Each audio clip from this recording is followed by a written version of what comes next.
पवन muktasana series सूक्ष्म व्यायाम। First, आराम से पीछे हाथ का सपोर्ट लेके बैठ जाइए। फर्स्ट आसन है पाद अंगुष्ठांगुली नमन। पैरों की उंगलियों से नमस्कार करते हैं। पहले पैरों की उंगलियों को अच्छे से स्ट्रेच करना है कि पैरों के सोल में भी अच्छा स्ट्रेच आए। उसके बाद धीरे से जस्ट उंगलियों के जॉइंट से बेंड करना है, जैसे उंगलियों से नमस्कार कर रहे हो। ये हमारे जो उंगलियों के जॉइंट्स में जो एयर एक्यूमुलेट हुई होती है उसको रिलीज़ करता है। ये आप 5 से 10 बार कर सकते हैं। अच्छे से स्प्रेड करना है उंगलियों को और फिर जस्ट उंगलियों से नमस्कार करना है। पैरों के एंकल का यूज़ नहीं करना है इसमें। 5 से 10 बार ये आसन आपको करना है। नेक्स्ट आसन है गुल्फ नमन, मतलब एंकल से जैसे नमस्कार कर रहे हो, मतलब टोज डाउन अच्छे से स्ट्रेच करना है। जब नीचे करें तो पूरे पैर के मसल स्ट्रेच होने चाहिए और heels down, toes down, heels down. इसको आप ब्रेथ के साथ भी कोऑर्डिनेट कर सकते हैं। टोज डाउन करते हैं तब ब्रीथ आउट, हील्स डाउन के साथ breathe in, toes down, heels down, toes down, heels down. इसको भी आप 5 से 20 बार कर सकते हैं अपनी अपनी कैपेसिटी के अकॉर्डिंग। नेक्स्ट है एंकल रोटेशन। एंकल रोटेशन में भी जो एंकल जॉइंट में जो एयर एक्यूमुलेट हुई होती है वो उसको रिलीज़ करता है और साथ ही एंकल जॉइंट की मोबिलिटी को बढ़ाता है। तो इसमें हमें 5 बार हम राइट से लेफ़्ट में रोटेशन करेंगे, हील नीचे ज़मीन पे टच रहेगी, और 5 बार हम लेफ़्ट से राइट में करेंगे। तो जब आप एंकल जॉइंट से नीचे जाते हैं तो टोज डाउन करने हैं, जब ऊपर की तरफ लाते हैं तो हील्स डाउन। हील्स नीचे रहेंगी मैट पे, जस्ट एंकल जॉइंट का रोटेशन होगा। ये भी आप 5 से 10 बार कर सकते हैं। 5 बार राइट टू लेफ़्ट, 5 बार लेफ़्ट टू राइट, या फिर 10-10 बार। नेक्स्ट आसन है हमारा घुटनों के जॉइंट्स के लिए। तो घुटनों के जॉइंट्स के लिए आपको क्या करना है, इस तरीके से आराम से बैठ जाना है और नी कैप को पुल करना है, पूरा अच्छे से पुल करना है। इसमें और किसी जॉइंट का कुछ भी मूवमेंट नहीं होना चाहिए, जस्ट नी कैप पुल करना है, जिससे नी के नीचे का पोर्शन ज़मीन पे टच हो या मैट पे टच हो, और फिर रिलीज़ करना है। जैसे ही हम नी कैप को पुल करते हैं थाइस के मसल्स में टाइटनेस फील होनी चाहिए, and then release. Kneecap को pull, release, pull, release, pull, release. अगर आपको घुटने के जॉइंट में पेन है तो आप नीचे एक छोटा सा कुशन या पिलो रख सकते हैं, जिससे आपको नी जॉइंट पे प्रेशर नहीं है। नेक्स्ट आसन है हमारा नी जॉइंट के मूवमेंट के लिए करेंगे। तो पहले फिंगर्स को इंटरलॉक करना है और नी जॉइंट के नीचे इस तरीके से रखना है। फिर प्रेस करना है, उंगलियों पे अच्छा प्रेशर आना चाहिए।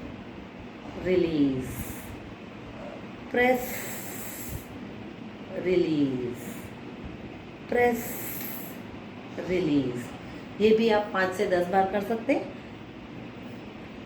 5 से 10 बार राइट पैर से, फिर लेफ्ट पैर से। ईच टाइम प्रेस जब करते हैं तो पेट पे प्रेशर थाई का नहीं आना चाहिए, जस्ट हमारे काफ का जो प्रेशर है वो उंगलियों पे आना चाहिए। ये नी जॉइंट के लिए है। तो नी जॉइंट में जो भी एयर एक्यूमुलेट हुई होती है उसको रिलीज़ करता है और ये नी जॉइंट की मोबिलिटी को बढ़ाता है।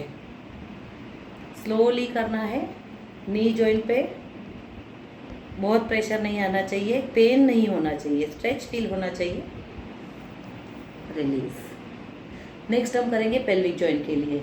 पेल्विक जॉइंट के लिए फर्स्ट हम करेंगे शिशुपालनासन। शिशुपालनासन के लिए क्या करेंगे, राइट पैर को पहले इस तरीके से नीज से बेंड करेंगे और पकड़ लेंगे। अगर आप पूरा ऊंचा करके इस तरीके से पकड़ सकते हैं तो बहुत अच्छा है, नहीं पकड़ सकते तो आप लेफ्ट हाथ का सपोर्ट आप एंकल को और हील को दो, राइट हाथ का सपोर्ट आप नी को दो। उसके बाद जितना पीछे ले जा सकते हैं उतना पीछे ले जाना है, फिर वापस बाहर लाना है। 2, 3, 4 एंड 5। ये भी आप 5 से 10 बार अपनी अपनी कैपेसिटी से कर सकते हैं। सेम हम करेंगे दूसरे पैर से। तो फिर से लेफ्ट पैर को नी से बेंड किया, नी के नीचे हाथ का सपोर्ट दिया, यहाँ पे एंकल और हील को सपोर्ट दिया और 1, 2, 3, 4 एंड 5। रिलैक्स।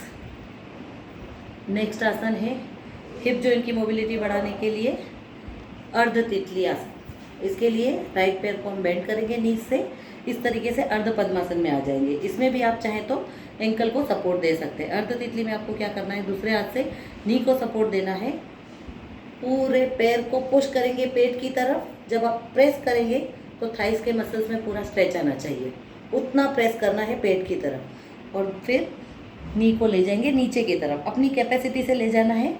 अगर नीचे टच करा सकते हैं नी को तो बहुत अच्छी बात है, नहीं करा सकते तो जितना भी प्रेस कर सकते हैं उतना करना है। 2, 3, 4 एंड 5। ये हिप जॉइंट की मोबिलिटी बढ़ाता है। और हिप जॉइंट में जहाँ पे भी वो कहीं भी आपके एयर एक्यूमुलेट हुई होती है तो वो रिलीज करता है। सेम हम करेंगे लेफ्ट पैर से। लेफ्ट पैर को नी से बेंड करेंगे, उसके बाद पेट की तरफ प्रेस करेंगे, रिलीज करेंगे। 2, 3, 4 एंड 5। ये भी आप 5 से 10 बार अपनी कैपेसिटी से कर सकते हैं। पैरों की एक्सरसाइज में लास्ट हम करेंगे पूर्ण बटरफ्लाई या बद्ध कोणासन करेंगे हम लोग। इसके लिए दोनों पैरों को सोल को एक दूसरे से टच कराएंगे। स्पाइन एकदम सीधी रहनी चाहिए, गर्दन भी सीधी।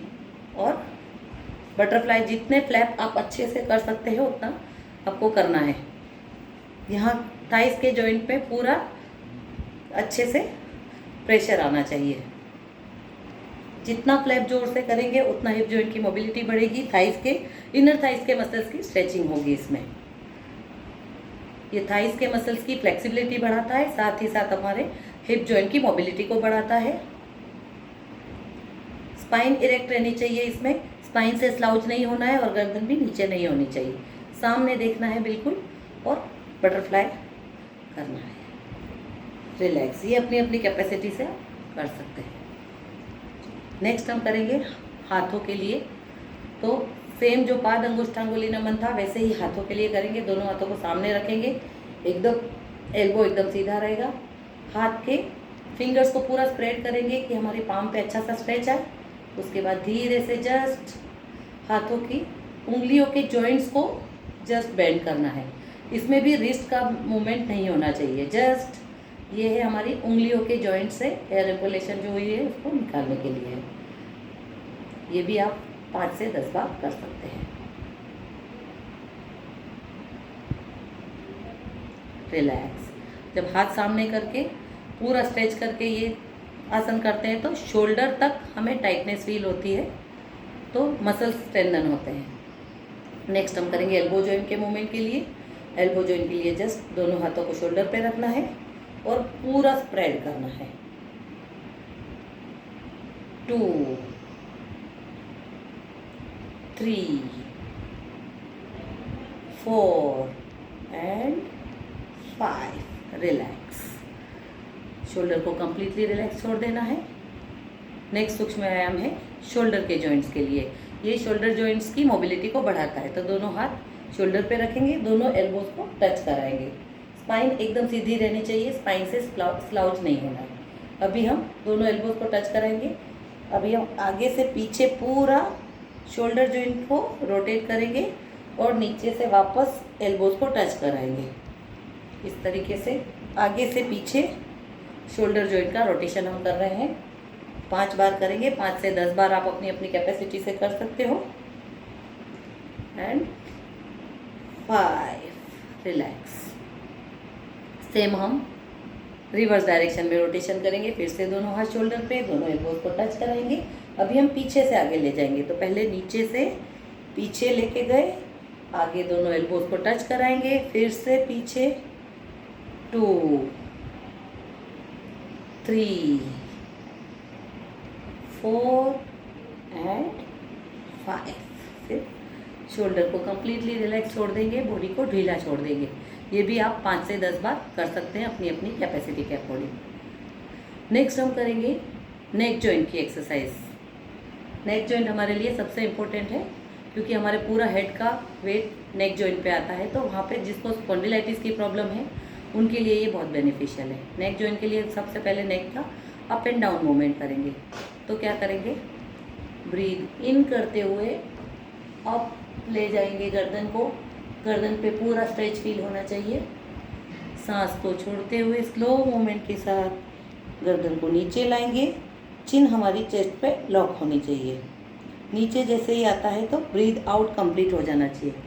फिर से सांस लेते हुए गर्दन ऊपर, गर्दन में पूरा स्ट्रेच, ब्रीद आउट करते हुए गर्दन नीचे, चिन लॉक। बिल्कुल स्लो मूवमेंट करना है, जर्की मूवमेंट बिल्कुल नहीं होना चाहिए। ब्रीद इन एंड आउट के साथ नेक के मूवमेंट को हम कोऑर्डिनेट करेंगे। 5 बार कर सकते हैं इसको एकदम स्लो मूवमेंट के साथ। नेक अप, ब्रीद आउट करते हुए head down. For the last time, breathe in, breathe out. वापस से नेक को ब्रीद इन करते हुए सेंटर में लाएंगे एंड रिलैक्स। नेक मूवमेंट है नेक ट्विस्टिंग। नेक ट्विस्टिंग में हम सामने की तरफ ब्रीद इन करेंगे, ब्रीद आउट करते हुए स्लो मूवमेंट के साथ नेक को राइट में ट्विस्ट करेंगे। जब राइट में ट्विस्ट करेंगे लेफ्ट के नेक के मसल्स में अच्छा सा स्ट्रेच फील होना चाहिए, पेन नहीं होना चाहिए, जस्ट स्ट्रेच फील करना है।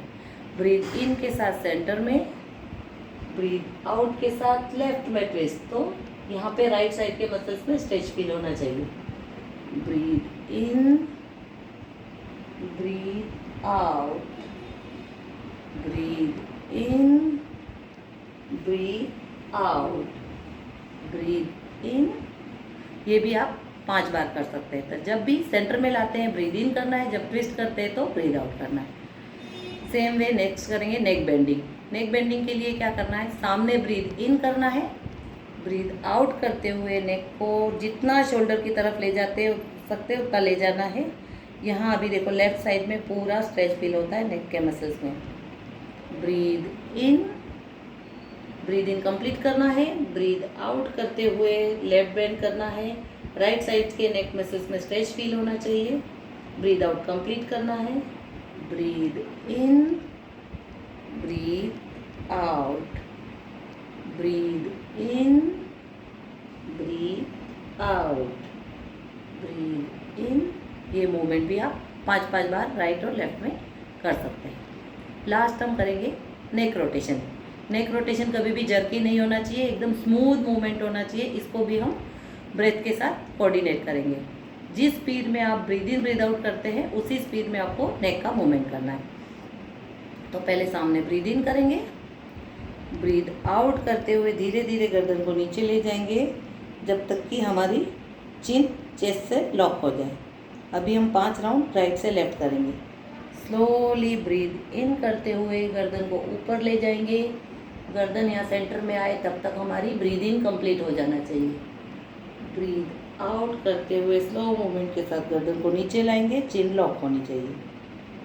ब्रीद इन के साथ अप, यहाँ पे हमारी पूरी सांस अंदर ले लेनी है। ब्रीद आउट करते हुए नीचे, chin lock, breathe out complete. इस तरीके से राइट टू लेफ्ट 5 बार नेक मूवमेंट करेंगे। सेम मूवमेंट हम करेंगे लेफ़्ट टू राइट। तो पहले सामने ब्रीद इन करेंगे, ब्रीद आउट करते हुए चिन को नीचे लॉक करेंगे। ब्रीद इन करते हुए गर्दन को लेफ्ट से ऊपर की तरफ ले जाएंगे, यहाँ पे हमारा ब्रीद इन कंप्लीट हो जाना चाहिए। ब्रीद आउट करते हुए राइट से गर्दन को नीचे लाएंगे, फिर से चिन को लॉक करेंगे। मतलब जिस स्पीड में आप सांस ले रहे हैं उस स्पीड में स्लो मूवमेंट के साथ गर्दन ऊपर जानी चाहिए, यहाँ पे कंप्लीट हो जाना चाहिए ब्रीद इन। जिस स्पीड में आप सांस छोड़ रहे हैं उस स्पीड में स्लो मूवमेंट के साथ गर्दन को नीचे लाना है और चिन हमारी चेस्ट पे टच होनी चाहिए। इस तरीके से left to right, breathe in, breathe out के साथ चिन लॉक। वापस ब्रीद इन करते हुए नेक को वापस नॉर्मल पोजीशन में लाना है। ये भी आप 5 बार कर सकते हैं। उसके बाद पूरी बॉडी को लूज छोड़ देना है। किसी भी पार्ट में कोई टेंशन नहीं होनी चाहिए। शोल्डर पूरे लूज छोड़ देने हैं। स्पाइन सीधी रहनी चाहिए, गर्दन सीधी। हाथों में पैरों में कहीं भी कोई स्ट्रेस नहीं। एकदम मोस्ट कंफर्टेबल पोजीशन में बैठ जाना है और जस्ट आंखें बंद करके अपनी सांस पे पूरा ध्यान देना है। Normal breathe in, normal breathe out. Complete body को ईच ब्रीद आउट के साथ रिलैक्स करते जाना है, ढीला छोड़ते जाना है। किसी भी पार्ट में कोई टेंशन नहीं होनी चाहिए, किसी भी पार्ट में कोई पेन नहीं होना चाहिए। जस्ट अपनी breathe in and breathe out को ऑब्जर्व करना है।